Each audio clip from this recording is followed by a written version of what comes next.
이번 시간에는 영적인 역사를 보고 배우의 영을 보고 해결하는 비결에 대해서 말씀을 드립니다. 하나님은 예수를 믿고 성령으로 거듭난 성도들이 영에 대해서 발휘하려고 재차기를 원하십니다. 하나님의 인도와 그분의 지시는 모든 사람의 마음 안에 있는 영 안에서 이루어집니다. 사람의 영의 기능을 모른다면 결국 하나님의 성령과 동역할 수가 없습니다. 더욱이 성령께서 자신 안에서 나타나는 것인지 밖에서 임재하는 것인지 구분할 수 없게 된다면 결국 영을 쫓아 행하지 못하고 혼을 쫓아 행하게 됩니다.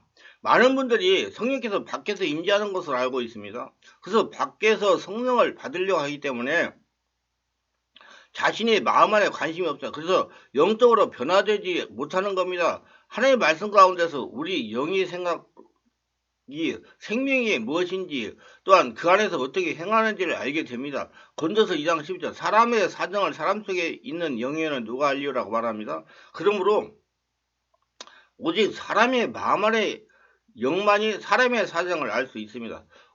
하나님의 사정도 성령 하나님만 아십니다. 그래서 오직 하나님이 성령으로 이것을 우리에게 보이셨으니 성령 모든 것과 하나님의 기쁨 가져 통달하시느니라. 고린도서 2장 10절. 그래서 하나님을 알 수 있는 사람이 없고 오직 하나님께로 오신 성령님만이 사람의 영의 중간 역할을 통해서 하나님과 그분의 마음을 믿는 이에게 나타내 보일 수가 있습니다. 사람의 영은 성령을 받아들이는 사람의 기관입니다.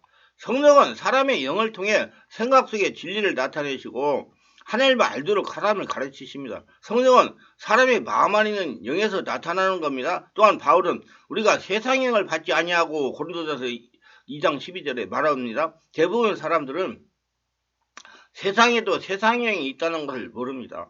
그들이 세상을 물질적인 것으로만 생각할 뿐 세상에도 세상의 영이 있다는 걸 모릅니다. 우리 속에 하나님의 성령이 일하시지 않으면 세상의 영과 그릇된 영 등 마귀의 영을 쫓아 영들을 그 나쁜 영들이 일하게 됩니다. 사람의 마음은 영을 담는 그릇이기 때문에 성령이든 마귀의 영이든 사람의 마음에 좌정하는 겁니다. 성령은 예수를 믿고 마음에 영접해야 좌정합니다. 그러나 마귀는 영접의 과정이 없이도 아담의 죄악으로 사람의 마음에 좌정하는 것입니다. 하나님의 사정에 대하여 성령과 동역하는 방법을 모르세요. 어찌 악한 영들을 대적할 수 있으며 어찌 그것들이 우리 영 안에 들어오지 못하도록 할 수가 있단 말입니까? 사람이 자신의 생명을 걸어 잠그고 세상적인 사상과 관념을 상관치 말해야 하듯이 세상의 영을 거절하고 그것이 영에 미치지 않게 자기 관리를 해야 될 것입니다. 그러면 크리스찬이 자신의 마음 안에는 영의 기능을 바르게 알아야 영들을 바르게 분별할 수가 있습니다. 종말에 가까울수록 귀신들도 자신들의 마지막에 가까웠음을 알고 더욱 악랄하게 날뛰고 있기 때문입니다. 그러나 세상의 종교는 귀신들의 정서나 공격에 대해 무지하고 악한 영들에 대해서 알려고 관심조차 두지 않는 실정입니다. 그래서 수많은 하나님의 자녀들이 그들의 포로가 되어 불행에 빠져 고통을 당하고 영혼과 생명을 사냥당하고 있습니다. 예수를 믿고 교회에 들어와 믿음 생활을 하는데 영적인 면에 무지하여 귀신들의 공격으로 우울증이나 불면증이나 정신문제나 공황장애나 귀신림 현상으로 고통당하는 크리스찬이 다수가 있습니다. 그들을 그대로 방치한다면 그의 영혼의 운명을 아는 것은 어렵지 않습니다. 그의 머지않은 장래에 유황불이 활활 타는 지옥에서 그들의 울부짖는 소리를 듣게 될 것입니다. 물론 무지한 크리스천들이 악한 영들에게 속아서 포로가 된 이유는 자신들의 영적인 무지와 어리석음 때문입니다. 그래서 교회 지도자들이 귀신의 공격에 대해 아무런 가르침이나 교훈이 없었기에 속수무책으로 당하는 것입니다. 몰라서 당한다는 겁니다. 우리 한국교회 말씀을 해석하여 설교하고 교육하는 것은 많이 발전이 되어 있습니다. 그러나 영적인 역사에 대해서는 전무한 상태라고 해도 과언이 아닐 겁니다. 왜냐? 왜 이렇게 되냐? 영적인 역사는 보이지 않는 역사이기 때문에 관심을 갖지 않은 것입니다. 또 영적 분에 관심을 가지고 책을 낸다든지 집회를 한다든지 하면 생소하기 때문에 받아들이지 않고 대적하는 것이 보통이기 때문입니다. 성도는 하나님의 군사입니다. 하나님은 영이십니다. 영이신 하나님의 군사가 영적인 면에 무지하니 어찌 영적인 싸움을 할 수 있겠습니까? 그래서 여기에서 성령께서 역사하시는 기적과 귀신들이 일으키는 이적에 대한 분별의 잣대를 생각해 보고 싶습니다. 많은 이들이 놀라운 이적을 일으키는 사건만 생기면 죄다 성령의 역사라고 생각하기 십상입니다. 그만큼 영적인 분야에 무지하기 때문이다. 성령의 역사와 귀신 역사를 분별하는 기준은 명확하지 않기 때문입니다. 한마디로 살아있는 영적인 역사에 체험이 있는 목회자가 많지 않기 때문입니다.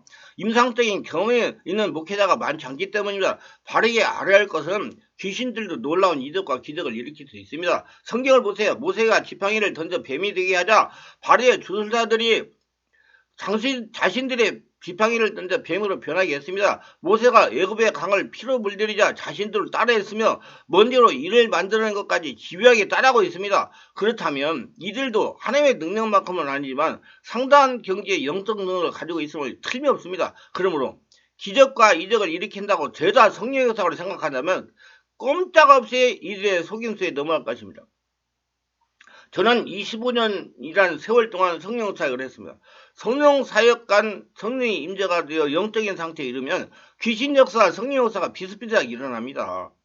이는 제가 앞으로 계속 설명을 할 겁니다. 일어난 역사가 비슷하여 일반적인 사역사나 성도는 구분하기 쉽지 않습니다. 쉽게 설명한다면 점치는 무당집에 가면 과거 일을 토상하게 알고 있는 것 그리 놀랄만한 일이 아닙니다. 그리고 구슬하고 푸석거리를 통해 환자를 낫게 하며 무당이 버선발로 시퍼런 다리선 작두를 타는 광경을 보는 이는 입을 다물지 못하게 합니다. 우리나라만 그런 게 아닙니다. 힌두교 축제나 서아프리카 부두교 축제에 가면 사람들이 쇠갈고리로 살에 꿰어 공중에 매달리거나 활활 타는 숯불이에 맨발로 밟고 지나가기도 한다고 합니다. 그래서 이들은 화상을 입지 않거나 피가 뚝뚝 떨어져도 고통을 전혀 느끼지 못한다고 합니다. 그렇다면 이들의 능력은 어디에서 오는 겁니까? 당연히 악한 귀신이 주는 기적과 이적의 현상입니다. 그러므로 기적이나 이적이 죄다 성령이 일으키는 전용무다라는 착각을 하지 말아야 됩니다. 그 다음에 성령이 행하는 기적과 귀신이 행하는 이적을 똑같을까요? 아닙니다. 성령이 행하는 이적은 영원 구원과 하나님의 영광을 드러내며 하나님을 확장하는 일에 한정되어 있습니다. 성령 역사를 체험하면 할수록 성도가 영적으로 변화된다는 겁니다. 예수님이나 사도들과 제자들이 복음을 전하면서 죽은 자를 살리고 귀신을 쫓아내고 맹인의 눈을 뜨게 하고 안전맹인을 일으키고 수많은 불치병을 고쳤습니다. 이게 다 영원군에 한정된 기적일 뿐입니다. 하나님의 영광을 드러내는 기적인 것입니다. 그에 반면에 귀신들이 일으키는 기적과 이적들은 영원군과 하나님 나라를 확장하는 것이나 이 사람들의 호기심을 불러일으키는 놀라게 하는 일들이 다 다반사입니다. 성령께서 베푸시는 예언은 주변 사람들이 시시콜콜한 상황을 알려주거나 유익을 구하는 일에 대해 결코 말씀하지 않습니다. 저는 성도들이나 목회자들이 예언을 들려달라고 하면 직접 자신 안에 임재하신 성령께 문의하여 알아내라고 합니다. 기도를 하면 알려주십니다. 예언을 저에게 들어도 다시 본인이 자신에게 계신 성령께 문의하여 확증을 하게 해야 되기 때문입니다. 우리가 바르게 알할 것은 호기심을 만족시키거나 세속적인 유익을 말하는 예언자는 죄다 귀신들이 하는 분야입니다. 그러나 귀신들은 목회자나 기도원 원장 등이 머리를 타고 앉아가지고 속에서 자신들의 말을 귀에 넣어주고 있습니다. 말하자면 이들은 바로 거짓 예언자인 셈입니다. 요즘 성령 집회에서 성령이 운영하는 현상으로 사람들이 뒤로 넘어지게 하는 퍼포먼스를 하고 있는 곳이 있다고 그럽니다. 그러나 이 같은 현상으로 영혼이 구원되는 일이었고 하나님 나라가 확장되지도 않습니다. 그건 사람이 바뀌지도 않습니다. 저는 성령사를 25년간 했습니다. 이런 현상을 일으키고 체험한다고 성도가 변하지 못합니다. 성령의 역사가 생명할수록 성도가 영적으로 변화되는 겁니다. 시간이 걸립니다. 그냥 그거 뒤로 넘어졌다고 안수받았다고 허허 웃었다고 에이 절대로 사람 안 변합니다. 바르게 알아야 할 것은 자신의 진리의 말씀의 비밀을 깨닫는 만큼씩 영적으로 변화된다는 겁니다. 성령이 영적인 진리를 깨닫게 하시기 때문에 이런 이상한 역사는 죄다 호기심을 만족하고 놀라게 하는 일에 불과합니다. 당연히 이는 성령의 능력이 아니라 이런 다른 행의 역사라고 볼 수 있습니다. 예배 시에 금가루가 떨어지며 집회 시에 보석이 떨어지고 금메발 아멸감으로 변하는 사건이 사실이라면 성령 역사가 아닌 다른 역사가 일어날지도 모릅니다. 그 외에도 귀신들은 놀라운 이적과 기적의 현상을 얼마든지 일으킬 수 있습니다. 그러나 이 같은 사건들은 죄다 사람들을 놀라게 하고 호기심을 충족시키는 사건일 뿐입니다. 그뿐만 아니라 귀신들도 질병에 대한 치유도 일으킵니다. 그러나 이는 진정한 치유가 아니라 그들을 포로로 잡아두기 위한 덫일 뿐입니다. 또한 귀신을 죽게 하는 것에만 치중하면 안 된다는 것입니다. 제가 누누이 말했습니다. 성령이 역사하시면 귀신을 축출하는 사건도 벌어질 수 있습니다. 그러나 입에서 나오는 기침이나 침, 하품, 고토, 트림 등은 악한 귀신들이 나가는 현상이고 얼굴을 찌푸리거나 몸을 뒤틀리거나 소리를 지르고 나가는 것들은 있을 수가 있습니다. 그러나 피사역자가 영적으로 변하여 하나님의 말씀의 비밀을 깨닫는 만큼씩 귀신이 떠나간다는 겁니다. 시간이 걸리는 문제를 자기가 하늘나라 되면 만큼씩 고쳐지는 것입니다. 그의 나라가 그 결과를 그럼 나면 다 된다고 그랬어요. 이런 현상을 체험하는 것이 만족한다면 영적인 안전벨가 될 소지가 다분합니다. 절대로 가시적인 현상이 치우치면 성도는 영혼이 파리해집니다. 왜냐하면 자신이 기도하다가 또는 안수받다가 자신이 추가한 영적인 현상이 일어나면 다 된 것을 착각하기 때문입니다. 현상에 치우치면 그리스도의 장성한 분량까지 자라지를 못한다는 뜻입니다. 생명의 말씀과 살아계신 성령의 역사에서 이성과 육체가 성령 역사에 순복하는 영성이 되어야 됩니다. 자신의 영 안에 계시는 성령의 소욕을 이성의 육체가 가감없이 받아들여 순종하는 영성이 되도록 흘려야 됩니다. 이게 전인격이 성령의 지배 속에 들어가서 걸어다니는 하나님의 성전이 되어야 된다는 얘기입니다. 이처럼 귀신들도 자신만의 방식으로 기적을 행하고 이적을 보여줍니다. 도로는 성령이 하는 것으로 교묘하게 흉내내어 속이기도 하지만 대부분 자신만의 방식으로 이적을 일으킵니다. 그들만의 방식은 영혼을 구원하고 하나님 나라를 확장하는 것이 아니라 사람들 놀라게 하고 호기심을 충족시키고 세속적인 유익을 챙겨주는 행위 등입니다. 그러나 성령은 절대 그런 분야의 기적을 일으키는 법이 없습니다. 성령은 전지전능한 하나님이시지만 우리 영혼을 지옥에 던져 넣을 수 있는 두려운 분이십니다. 더더욱 사역자의 꼭두각시가 되는 일에 절대 없습니다. 마치 성령을 앞세워 자신을 드러내거나 자랑거리로 삼는 사역자가 있다면 성령이 아니라 귀신의 포로가 된 사람일 것입니다. 생명의 말씀과 성령 역사가 성도들이 장악하여 영적으로 변화되는 것에 목적을 두고 사역을 해야 됩니다. 바른 성령의 역사와 진리 말씀을 들으면 성도가 하나님이 원하시는 영적인 사람으로 변화되게 되어 있습니다. 영적으로 변화되면 귀신은 떠나가게 되어 있어요. 귀신 떠나가는 것만 치중하지 말고 성령의 역사가 온몸을 지배하는 것에 치중하세요. 기사와 이적을 일으키고 체험한다고 하나님께서 원하시는 영적인 상태로 변하지 못합니다. 저는 성령 집회할 때 말씀을 전하고 안수하여 성령 역사가 일어나게 합니다.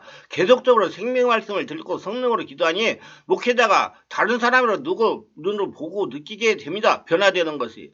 넘어지게 한다든지 이상한 소리를 낸다든지 붕붕 뛰지 않고 이상한 현상을 일으키지 않아도 모두 영적으로 변화가 됐습니다. 제가 말하고 싶은 것은 성도들을 현혹시키는 사역을 하지 말자는 겁니다. 성도들이 영적으로 변화되는 사역을 해야 됩니다. 그래서 기사와 이적 역사는 반드시 분별이 되어야 됩니다. 성령의 역사와 귀신이 조종하는 좀비를 구별하는 가장 중요한 작전은 그에게서 거룩한 성법이 드러나는지 날카롭게 살펴보아야 됩니다. 즉 열매로 분별이 되는 것이다. 악한 영들은 자신의 일을 드러내고 사랑하는 일을 즐겨하며 그러므로 자신의 의사를 자랑하거나 보여주는 것을 즐긴다면 볼 것 없이 귀신의 꼭두 같습니다. 자신의 말을 듣지 않거나 순종하지 않는 사람들에게 하나님을 저주에 의논하거나 벌을 내려올 것이라고 겁을 주고 두려움을 주는 일들도 귀신이 좀비들입니다.